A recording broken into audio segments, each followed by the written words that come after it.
camper real quick? Yep. Hey, come this way. Stop doing that. hatchets. Get over here. Come on up. You can throw them more here in a little bit if you want. They're more, like I said, you can throw all you want. This right Stop here- throwing hatchets. Get over here. Give you an idea of what the racks. And so, I just got done putting in a new handle because there's a guy that decided he was going to come in here and show his kids how to split wood, and he busted my handle. Oh, no. So I said, really appreciate it.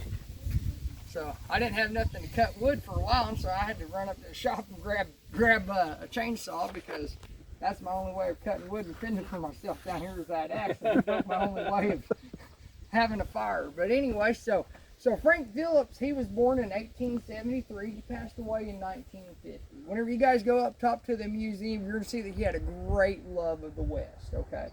Whenever he was growing up, just like all the rest of us, though, he grew up with hearing stories of Jim Bridger, Kit Carson, Daniel Boone, all those guys. And it's very, very evident that whenever you go up top there that he did, you know, it was very much so. Well, we're the actual trappers for out here at the ranch. Whenever Frank bought the ranch in 1925, that was one of the first things he did was hire a trapper. He knew he wanted wildlife. He didn't know exactly at that point in time, but he knew that he was wanting wildlife. And if you have predators on the landscape, you just don't have very much wildlife. In fact, just yesterday, there was about 8 Sika bucks that were out there that a coyote tried taking them down. And so it's one of those things, even with that high fence, them coyotes still find a way to come in through that high fence because you don't have that much food laying on the table and not have somebody come in and try to get a chicken leg, you know. It's just the way it's gonna go. So that's still my job is I go around on horseback and I run traps because if you're gonna run traps, you might as well be the coolest guy in the park and act like it's 1820. You can't talk about trapping anyway without talking about the height of the golden age of the fur trade.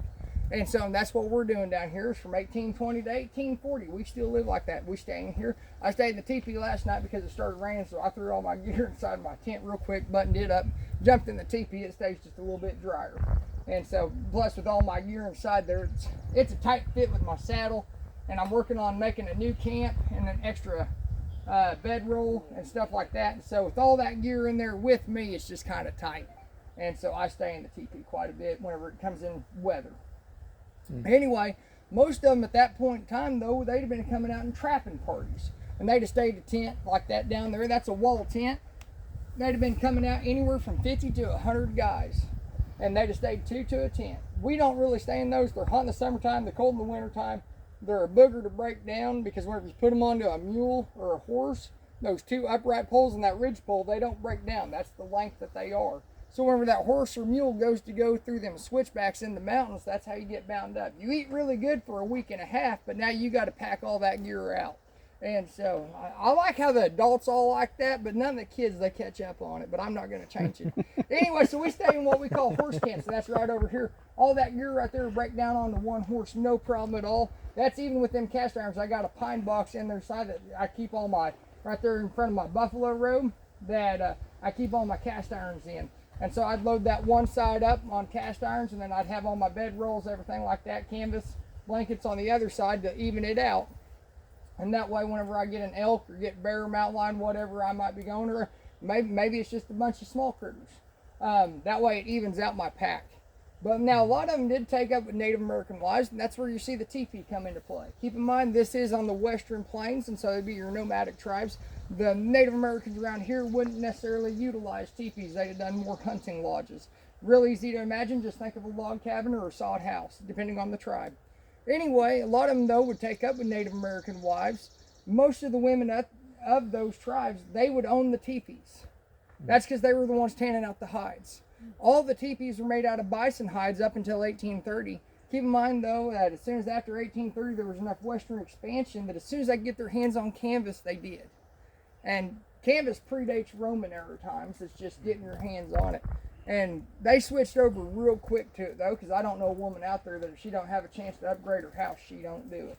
And so, but there's a lot of benefits to it, though, is because, you know, they were lighter, they were less maintenance, they packed up onto a horse so much easier, not to mention sewing.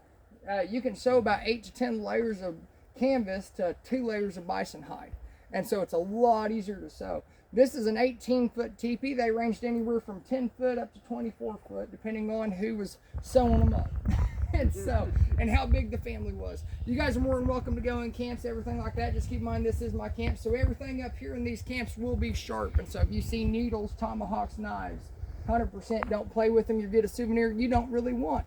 I didn't build a fire in the teepee last night because it was just now nice enough that I really don't need a fire in there. And so unless I'm smoking out fish, I haven't been building a fire in the teepee. Yeah. And so I mainly run off this fire right here. And so this fire is the only one you got to worry about today. And so, and again, don't play in the fire, you'll get a souvenir. But anyway, so where the women own the teepee, that's one of those things that creates a little bit of issue. She ends up getting mad at you. She tosses some Mexicans outside the teepee door. You're back into a horse camp. There's even more problems with that though, because if she kicks you out of the tribe, a lot of the wives will make up your regalia. For example, my wife is Cherokee. I've been fighting Indians this fall for 17 years, but she makes up my breechcloth, makes my shirts, everything like that. And so I have a little bit more of an influence, like my pucker toe Mexicans. That's a lot of the Cherokees. Well, I don't have her do the bead work. They're known for doing the seed bead work. I don't have her do that because riding through all these blackjacks, it just pops them off so easy. And I go through Mexicans so fast anyway that it's not really worth having her go through and do all that work on that. But anyway, I have more of a Cherokee influence with the way I'm dressing. That's where I'm going with that. Not all the tribes get along together. So let's say you married into Blackfoot. She kicks you out. You're not around Blackfoot country no more because she done booted you out. You go south into Crow Nation, you got even more problems. Even though they're cousins, they don't really get along to you. And so that's where you see a lot of those issues arise. That being said, though, a lot of them took up with Native American wives, and they'd have multiple wives where they were trying to hunt, trap, everything like that. And they were doing more of alliance because no one likes pulling out furs and having to worry about what's over your shoulder. And so you look at Jim Bridger, for example, he had 18 wives. He was not coming home to 18 wives. It was along that trade route that he was working. And so, and then as he would help out the tribes and anything like that, you know, he'd end up picking up a wife because let's say you had a bunch of horses stolen, he got you back 5 horses. Well, you're not going to give him one of the horses, you're going to give him one of your daughters. And so that was very, very common amongst the tribes. I'm going to sneak right behind you real quick here. And I'll just start right here and then I'll circle around. What do you think this is? You want to touch it? You've been touching it. You've already been leaning against it. You didn't even realize it. Deer? Deer? What do you think that is? A bear? You want to touch it? What if I told you this was my last camp dog I had in here? Shouldn't have gotten away with the tomahawks. That's why the new one listens. That's right. She watched. I'm gonna go with beaver pelt. Beaver? Yeah, I was gonna think beaver as well. Fox. Fox? What do you think that is? Yeah. Bear? Or beaver. Coyote doesn't. All right. Well, whoever said beaver, you're right. All right. And so this is beaver. This is the number one thing. Keep in mind, all the rest of them you all said absolutely. If it was in front of us, we would have taken it. There's a $sign on everything that you come across. But anyway, these right here are going between $3 and $7 a hide. Keep in mind, $3 is about a week and a half's worth of wages. So you can see why so many of them kiss their wives, say goodbye, honey, I'm going trapping. Yeah. At Rendezvous, kind of the average was somewhere around $1,200 if you could keep all your hairs. And it doesn't matter if it was on your head or on your pack horse. If you could keep all your hairs, you had a pretty good payday coming to you. And so what they do is they trade them off at the rendezvous. I think you guys caught a little bit of that. We have a rendezvous. We call it the Spring and Fall Traders Encampment. That'll be the next one will be October 4th and 5th. I know you guys ain't too local, but if you guys get a chance to come down at one of these days, come down and see us. It is open to the public. And so it's a lot of fun. Bring a little extra walk around money though, because I guarantee you there'll be something you find that you just can't live without. And so, but anyway, they'd trade them off. They'd ship them back to the colonies. If the colonies couldn't utilize them, then they'd ship them across to the pond. You know what across the pond is? I didn't get your name. What's your name? Pay attention. Gunner? Gunner? All right, Gunner. What's across the pond? I'm losing you, so now I'm going to start picking on you. Across the pond? Yeah, across Not the pond. this pond. Not this pond. Guys, let him answer. This is the only entertainment I get. Come on. It's our I've entertainment. done harassed all of them. You guys didn't even hesitate me picking on him. Come on now. You figure it out, Gunner? I saw you ask a friend. England. England, man, all right. Hey, you owe him a drink. Good job. So anyway, they shipped it across the pond. Now, Gunner, what do you think they were making out of these things? Coat. Coats? You're right. They did make Hats. coats. Top hats. Top hats. That's exactly it. You owe him a drink. Anyway, you guys act like you're not right in front of them. So anyway, they were taking what they were doing, Gunner, is they were shaving that hair completely off. They didn't want these guard hairs. They didn't use these guard hairs until about 1880. It didn't go over with all the cowboys. At that point in time, all the cowboys thought it looked kind of stupid. Well, anyway, they tried it again in 2014, released it in Nashville, and what do you know? It went over. Anyway, they'd get that guard hair off, get down to the plume, and that plume is what they were looking for, them real soft hairs. They'd mix that with felt or wool, and then use mercury as a binding agent, kind of like a glue. And they'd heat it up, and they'd put all that fabric in there, and then they'd stretch it out over a bowl about the size of your head, Gunner.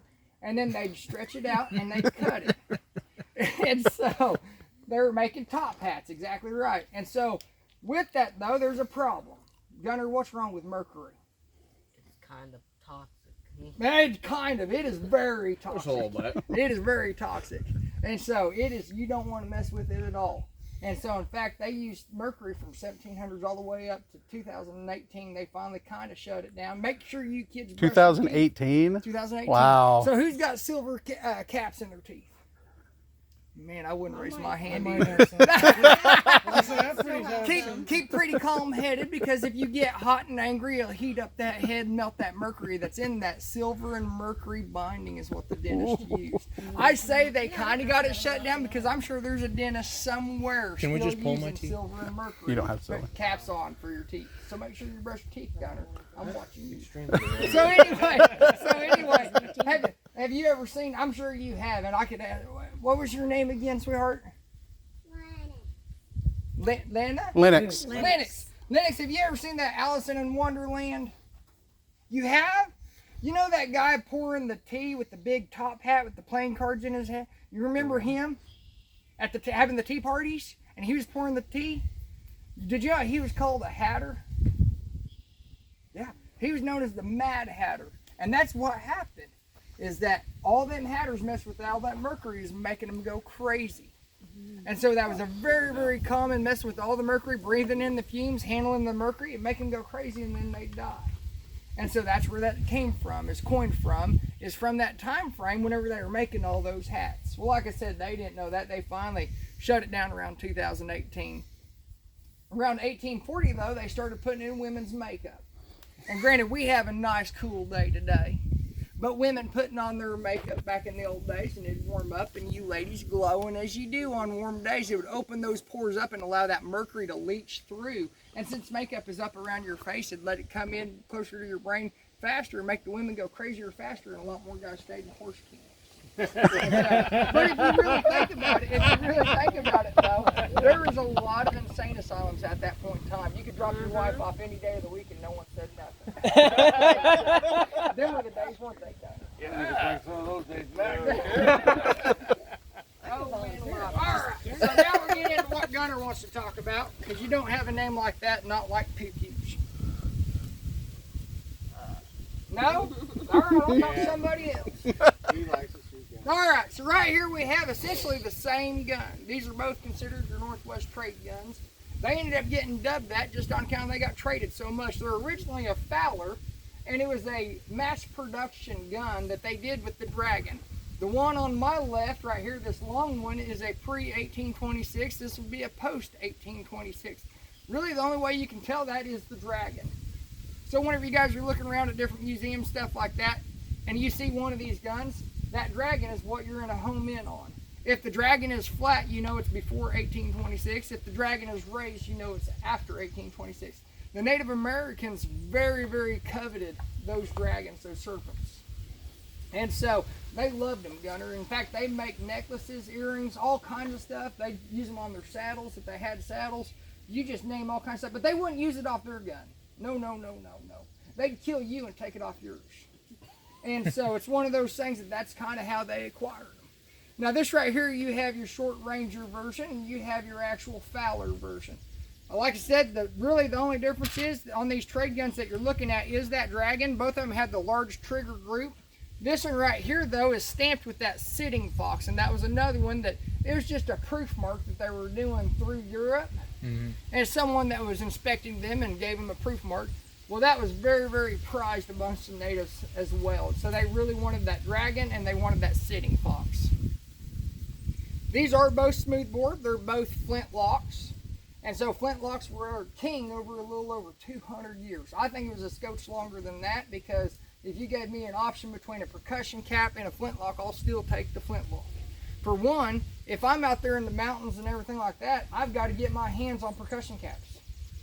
We have all through North America what we call chet. Most people see it as flint, but it's chet. True flint comes from France and England. Yeah. And we still import the flint from there. But in a bind, I can use that chet and it will still spark that rifle off. Well, I say rifle, spark that gun off.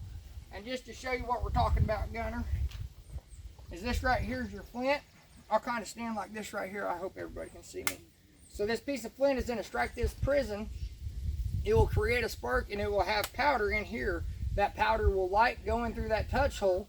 There will be powder inside the barrel that will ignite and push that death marble right out. But I'll show you that spark right now. Can you see it? Be looking right here. You ready? Yep. Did you see it? I see it. Okay. So that right there is what you're looking for to get that gun to go off. All of these are smooth bore, which means that anything you push down the gun will come right back out. So that's where I really like them. We still use these guns for rabbit, squirrel, pheasant, quail hunt. And then we turn around and use the same gun, exact same gun, to go elk hunting, bear hunting, mountain lion, mule deer, and whitetail. And so one gun to serve them all, which is why I'm so stuck on these guns. In fact, to go hunting with me anymore, you have to run one of these guns. All right. Any questions about camp? All right, let's go shoot this thing. You have a question, I do Mike? have a question. Yes, sir. What's the weight of that flintlock? I'm gonna say it's probably about 6.5, but it's long, and so it's an awkward 6.5. Yeah. But in all honesty, it's not bad. Yeah. That's nice. All right. How y'all doing today? Doing good, doing good. I'm getting ready to go rebuild my shooting range, and then we're gonna have a couple of them. Feel free to look around camp, everything like that. Just keep